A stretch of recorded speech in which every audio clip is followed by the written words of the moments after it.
Hello and welcome back to my YouTube channel. कैसे हैं आप लोग।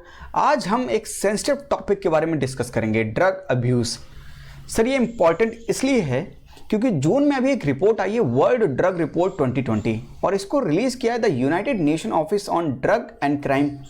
और इस रिपोर्ट में उन्होंने ये बताया है कि कोविड-19 जैसे पैंडेमिक का क्या इम्पैक्ट पड़ता है ड्रग्स के प्रोडक्शन पर, उसकी सप्लाई पर और उसके कंजम्पशन पर। तो इस पूरी रिपोर्ट को पढ़ेंगे आज, ठीक है सर। एंड दूसरी चीज़ कि ministry of social justice and empowerment ने 272 मोस्ट अफेक्टेड डिस्ट्रिक्ट के लिए एक नशा Mukt Bharat annual action plan 2020-21 को ई लॉन्च किया है, यानी इलेक्ट्रॉनिकली लॉन्च किया है। तो इस दो न्यूज़ की वजह से ये ड्रग अब्यूज़ जैसा सेंसिटिव टॉपिक लाइमलाइट में आ गया है। तो आज इस टॉपिक को सर हम पूरा कॉम्प्रहेंसिवली कवर करेंगे कि ड्रग अब्यूज़ है क्या और इसके अब्यूज़ के क्या क्या कारण हैं, क्या इम्पैक्ट पड़ता है, गवर्नमेंट ने क्या क्या स्टेप्स लिए हैं और वे फॉरवर्ड क्या होना चाहिए। तो आइए इस टॉपिक को पूरी तरह से कॉम्प्रहेंसिवली कवर करते हैं प्री एंड मेंस पर्सपेक्टिव, ठीक है सर। आइए समझते हैं कि ड्रग अब्यूज़ है क्या। सर आपने कुछ केमिकल्स का यूज़ किया और आपके ब्रेन में प्लेजरेबल इफेक्ट्स क्रिएट होने लगे, आपके ब्रेन में हेलुसिनेशंस होने लगे, आपको मज़ा आने लगा, आप बहकी बहकी बातें करने लगे कि प्लेन तेरा भाई उड़ाएगा, गाड़ी तेरा भाई चलाएगा। अगर आप ऐसी बातें कर रहे हैं तो आपने कुछ केमिकल्स को ले रखा है, और यदि आपने इन केमिकल्स को केवल प्लेजरेबल इफेक्ट्स क्रिएट करने के लिए अगर आपने ले रखा है तो इन चीज़ों को बोलते हैं सर ड्रग अब्यूज़ और सब्सटेंस अब्यूज़।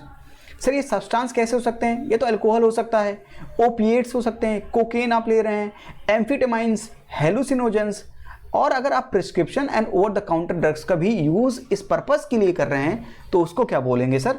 ड्रग अब्यूज़, ठीक है सर। आइए समझते हैं कि वर्ल्ड ड्रग रिपोर्ट 2020 की फाइंडिंग्स क्या हैं। सर पहली, drug use has been on the rise. तो रिपोर्ट ने ये बताया कि यदि एब्सोल्यूट नंबर्स में भी चेक किया जाए तो ड्रग्स का यूज़ बढ़ा है, और यदि वर्ल्ड पॉपुलेशन के परसेंटेज में भी देखा जाए तो ड्रग्स का यूज़ बढ़ा है। दूसरी चीज रिपोर्ट ने यह बताई कि over 35 million people are suffering from drug use disorder. तो सर ड्रग यूज डिसऑर्डर क्या होते हैं? Like drug addiction. आप ड्रग से इतना ज़्यादा एडिक्टेड हो चुके हैं, इतना ज़्यादा आप उसका कंजम्पशन कर चुके हैं कि अब आप उसको छोड़ ही नहीं पा रहे हैं, तो ये प्रॉब्लमेटिक है। ओवर 35 मिलियन सर, सोचने की बात है। दूसरी बात, रिपोर्ट ने यह बताया कि 2017 में 5.5 लाख पीपल की डेथ हो गई है ड्रग्स की वजह से, ठीक है सर। दूसरी फाइंडिंग क्या है? Transition to drug use disorder is more prevalent among people with a lower socio economic status.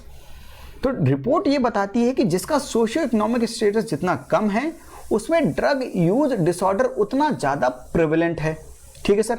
तीसरी चीज़, ओवर पास्ट 2 डिकेड्स, पिछले 20 सालों में ये देखा गया है तो ड्रग्स का यूज़ का इंक्रीज है वो बहुत तेज़ी से बढ़ रहा है डेवलपिंग नेशंस में, और डेवलप नेशन में कम तेजी से बढ़ रहा है। यानी डेवलपिंग नेशन हो या डेवलप नेशन हो, ड्रग का यूज तो बढ़ रहा है पर डेवलपिंग नेशन में बहुत तेजी से बढ़ रहा है, ठीक है सर।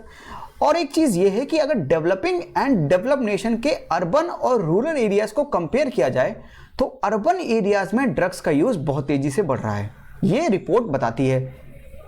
रिपोर्ट ये बताती है कि 2018 में सबसे ज्यादा जिस सब्सटेंस का यूज हुआ है वो है कैनाबस।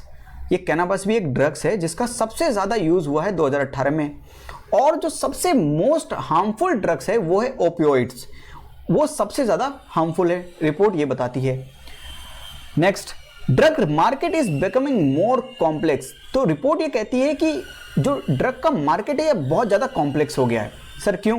क्योंकि पहले जिस ड्रग्स का यूज़ करते थे वो प्लांट बेस्ड थे, जैसे कि सर कोकेन, जैसे कि सर कैनाबस, ये सब प्लांट बेस्ड हैं।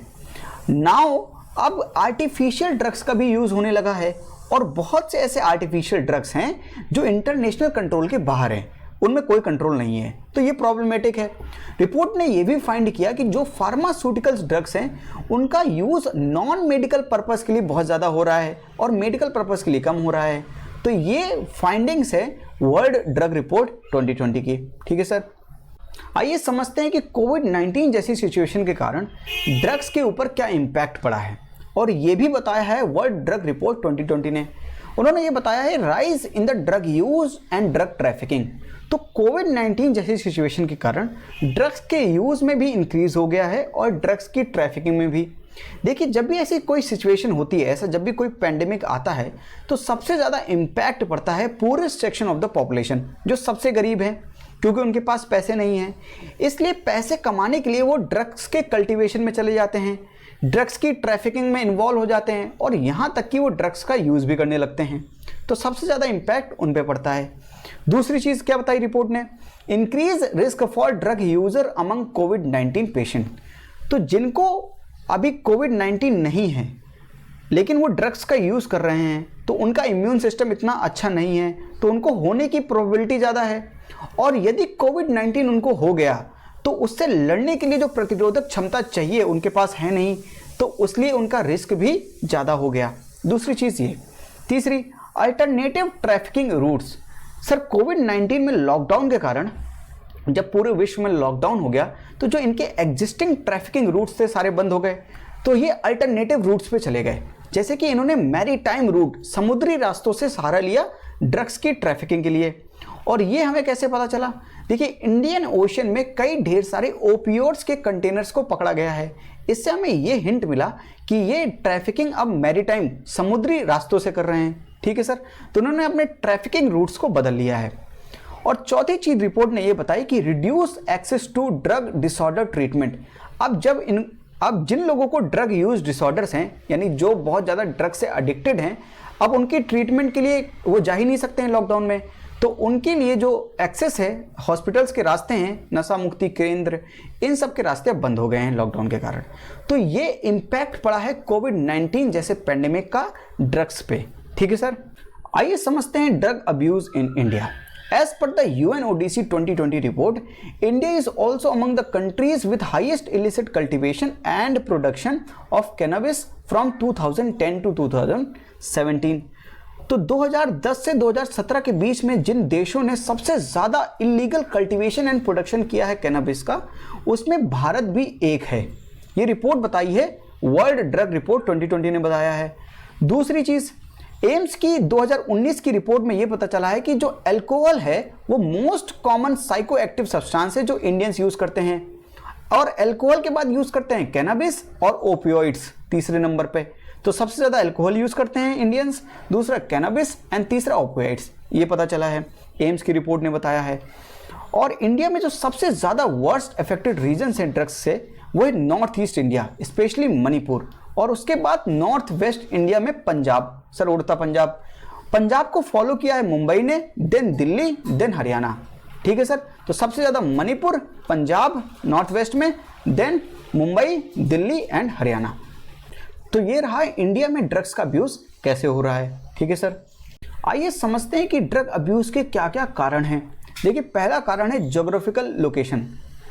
इंडिया की जो लोकेशन है ये वर्ल्ड के दो सबसे ज़्यादा ओपियम प्रोड्यूसिंग रीजन्स के बीच में है। एक का नाम है गोल्डन क्रिसेंट एंड दूसरे का नाम है गोल्डन ट्रायंगल। तो सर ये ईरान, अफगानिस्तान और पाकिस्तान का जो एरिया देख रहे हैं, ये इसको बोलते हैं गोल्डन क्रिसेंट। और ये area Myanmar, Laos, Vietnam, Thailand के बीच का जो ये ट्रायंगल देख रहे हैं, ये बोलते हैं गोल्डन ट्रायंगल। ये दो एरियाज हैं, ये वर्ल्ड के सबसे ज़्यादा ओपियम प्रोड्यूसिंग रीजन्स हैं, और इंडिया इन दो रीजन्स के बीच का लिंक है। तो यहाँ पर आराम से ड्रग्स की ट्रैफिकिंग हो सकती है।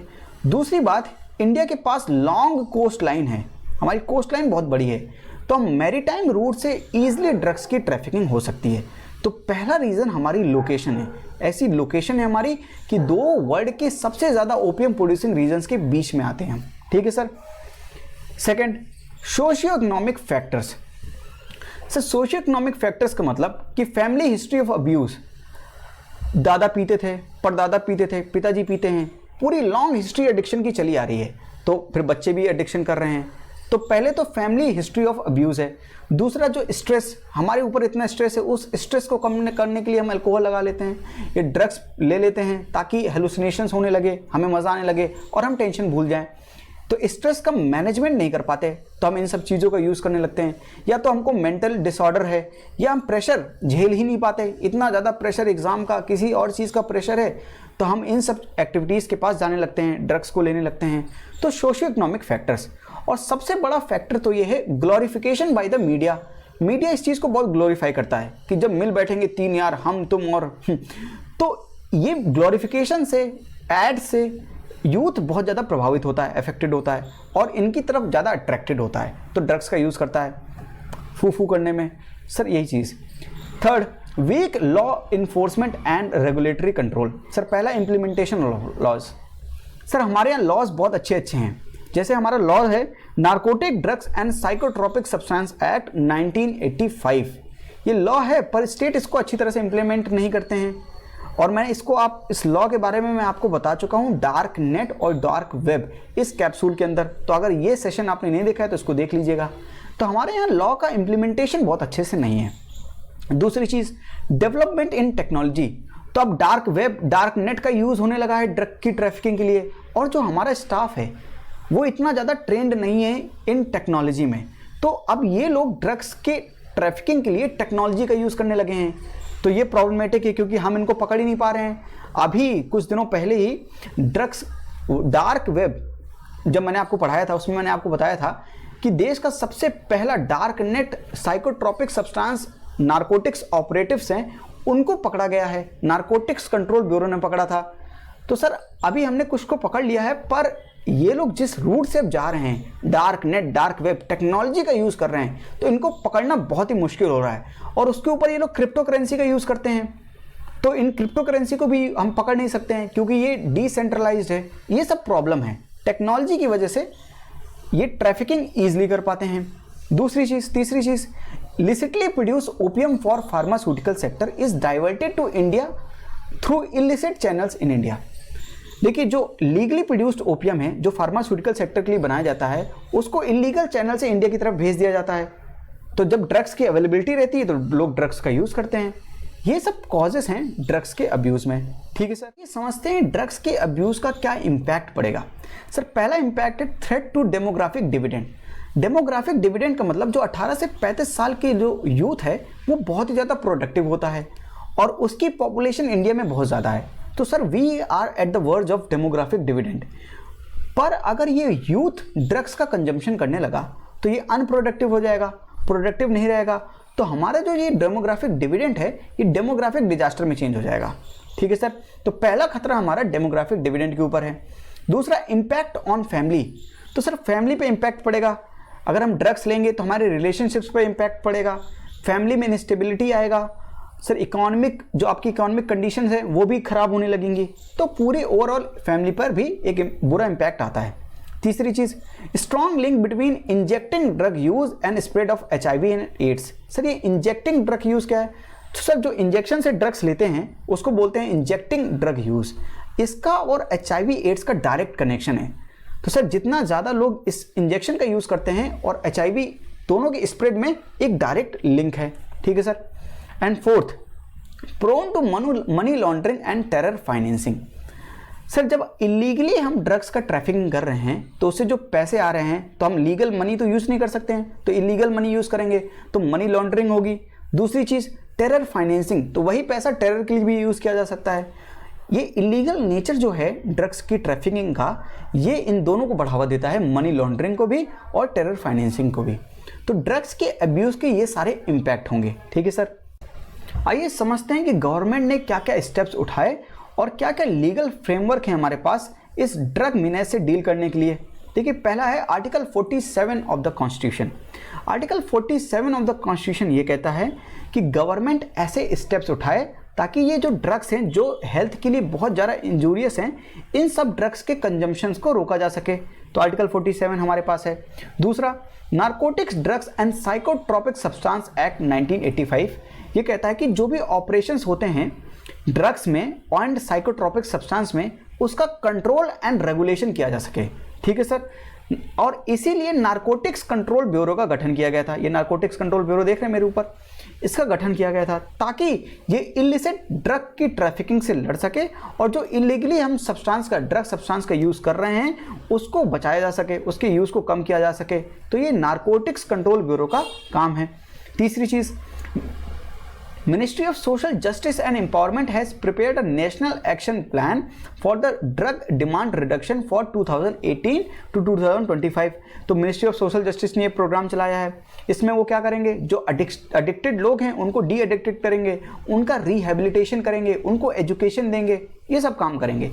Next, Recently, Ministry launched Nasha Mukt Bharat annual action plan 2020-21 for 272 most affected districts. तो ये मैंने बताया आपको, ministry of social justice and empowerment ने ये Nasha Mukt Bharat national action plan को इनिशिएट किया है, लॉन्च किया है। Next, international collaboration, India is signatory to the 3 UN convention. तो भारत ने 3 UN कन्वेंशन साइन किए हैं। सर, पहला है single convention on narcotic drugs 1961, second convention on psychotropic substance 1971, convention against illicit traffic in narcotic drugs and psychotropic substance 1988। तो India ने 3 UN convention को भी साइन किया है और इंडिया ने एक बिम्स्टेक कॉन्फ्रेंस को लॉन्च किया है ताकि हम ड्रग ट्रैफिकिंग को कॉम्बैट कर सकें। ठीक है सर, ये सारे स्टेप गवर्नमेंट ऑफ इंडिया ने लिए हैं और ये सारे हमारे पास लीगल फ्रेमवर्क प्रेजेंट है। ठीक है सर, आइए समझते हैं कि वे फॉरवर्ड क्या होना चाहिए। Substance use prevention programme. Sir, इसका मतलब ये है कि केवल हमें ड्रग्स के यूज़ को प्रिवेंट करना है, केवल इस पर ध्यान नहीं देना चाहिए। हमें ये भी ध्यान देना चाहिए कि हम अपने यूथ को कैसे और ज़्यादा हेल्दी बना सकें ताकि वो अपने पोटेंशियल को रियलाइज़ कर सकें और ज़्यादा प्रोडक्टिव बन सकें, ताकि हमारा जो डेमोग्राफिक डिविडेंड है वो एक्चुअल में डिविडेंड हो जाए। ठीक है सर। दूसरा, conducive legal and policy environment. तो सर, मैंने आपको बताया कि जो ये नारकोटिक्स ऑपरेटिव्स हैं ये अब डार्क नेट यानी टेक्नोलॉजी का यूज़ करने लगे हैं, तो हमको भी अपनी ऐसी पॉलिसी फॉर्मुलेट करना चाहिए ताकि हम अपने लोगों को इन चीज़ों में ट्रेंड कर सकें, टेक्नोलॉजी में ट्रेंड कर सकें ताकि इनको पकड़ा जा सके। ठीक है सर। तीसरा, stigma associated with drug use. तो अब जो ड्रग्स का यूज़ करते हैं, जो एडिक्टेड हो जाते हैं, उनके ऊपर एक स्टिग्मा हो जाता है कि नशेड़ी है, बेवड़ा है, हम उनको ऐसी बातें बोलने लगते हैं। सर, ये सब ना करके हमें इस चीज़ को समझना चाहिए कि जब वो एडिक्टेड हो गए हैं तो डी एडिक्शन उनके हाथ में नहीं है, वो किसी भी वजह से छोड़ नहीं पा रहे हैं, उनका हमें साथ देना चाहिए। ठीक है सर। Enhancing collaboration. तो गवर्नमेंट को, यूनाइटेड नेशन एंटिटीज़ को, सबको साथ में आना चाहिए, ड्रग्स के अब्यूज़ को रोकना चाहिए, ड्रग्स की ट्रैफिकिंग को और कल्टीवेशन को इलीगल पर्पस के लिए या इलीगली जो प्रोड्यूस कर रहे हैं उन सबको रोकना चाहिए। तो इन सबको साथ में आके कोलैबोरेट करना चाहिए। ठीक है sir. And alternative development programme.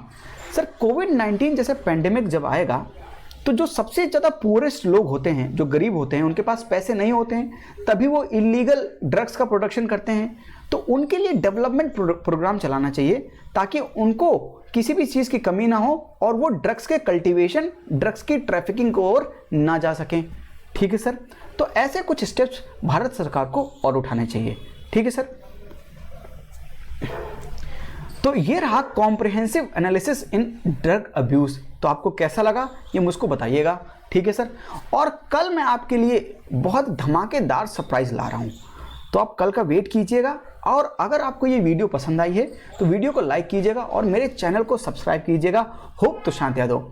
Sir, बहुत मेहनत से वीडियोस बनती हैं, इनके कंटेंट को बहुत प्यार से क्रिएट किया जाता है, आप इनको बहुत ढंग से पढ़िएगा। मैं PDF अपलोड कर दूंगा अपने टेलीग्राम चैनल पर, आप वहाँ से डाउनलोड कर लीजिएगा और इस PDF को एक बार ज़रूर पढ़िएगा। ठीक है सर। तो आज के लिए इतना ही। Thank you. जय हिंद।